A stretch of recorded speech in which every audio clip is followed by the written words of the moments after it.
3 ele diz assim: O Senhor é meu pastor, nada me faltará. Ele me faz repousar em pastos verdejantes, leva-me para junto das águas de descanso, refrigera a minha alma.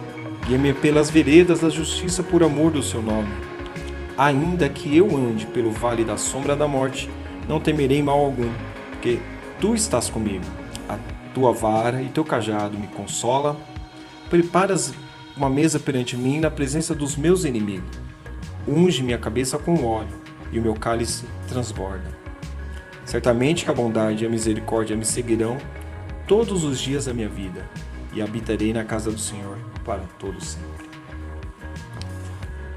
É interessante essa visão que Davi tem, do ser humano e de si mesmo. Davi, sendo um guerreiro de sucesso nas suas batalhas, sendo um rei de grandes riquezas, Mesmo assim, mesmo tendo toda essa notoriedade, essa importância que Davi tem na Bíblia, ele consegue enxergar que ele não é nada, ele é simplesmente um ser sensível e frágil e que depende da mão de Deus para ser cuidado. E ele vem mostrando toda essa visão de que ele é um ser frágil nos 3 primeiros versículos, até que ele chega no versículo 4, que ele fala sobre o vale da sombra da morte. Ainda que eu ande pelo vale da sombra da morte, não temerei mal algum, porque o Senhor está comigo. É assim que diz o versículo. E interessante que quando nós trazemos esse versículo para o contexto geográfico da época, a cidade de Jerusalém, ela estava edificada no monte. A antiga cidade estava edificada no monte e existiam várias saídas, várias portas, caminhos diversos para várias regiões do país de Israel. E uma dessas saídas dava por um vale chamado Vale da Sombra da Morte. E esse vale, o caminho ele começava a se estreitar e entrar em meio a pedras e vegetação vasta, exuberante, alta, ao ponto que essa vegetação se fechava e bloqueava a luz do dia. Quando o sol não estava a pino ao meio-dia, quando você tinha os períodos da manhã e da tarde, esse caminho ele era obscuro, ele era escondido da luz, Você tinha uma sombra muito grande por conta da vegetação. E esse caminho era muito usado pelo fato de ser um caminho mais curto para a região de pastagem, ele era muito usado pelos pastores. Entretanto, as ovelhas, elas, pelo fato de serem seres sensíveis e de terem seus sentidos reduzidos,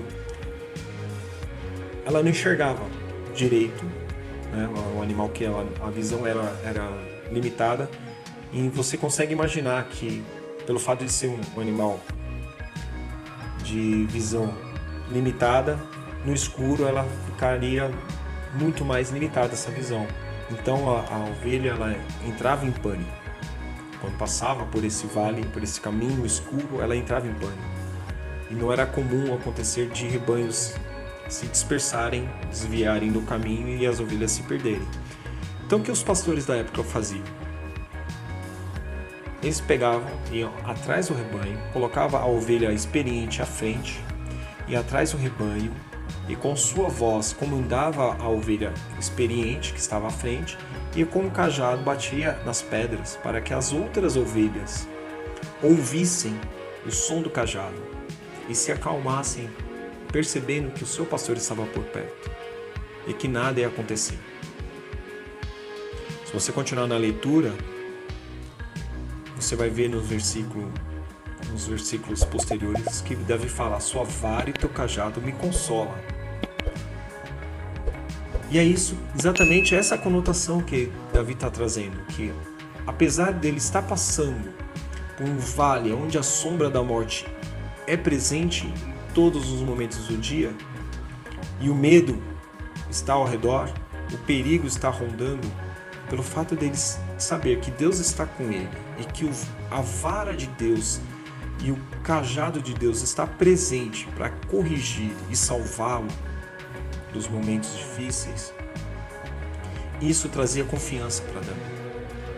E se você fizer um paralelo, trazendo mais para frente, os dias de Jesus Cristo e os discípulos, onde você tem a passagem de Jesus com os discípulos no barco, no Mar da Galileia, e Jesus está dormindo e sobre o barco vem uma grande tempestade, você vai entender que para os discípulos não era necessário o desespero, o pânico, porque Jesus estava no barco, independente dele estar aparentemente dormindo, Jesus estava no barco.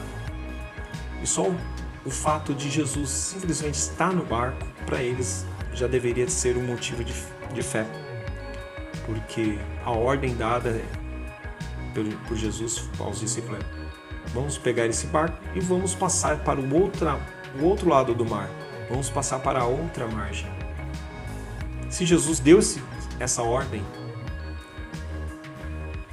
logo é porque, independente do que acontecesse no trajeto, eles chegariam do outro lado do mar, eles chegariam na outra margem. Mas não, eles entram em pânico.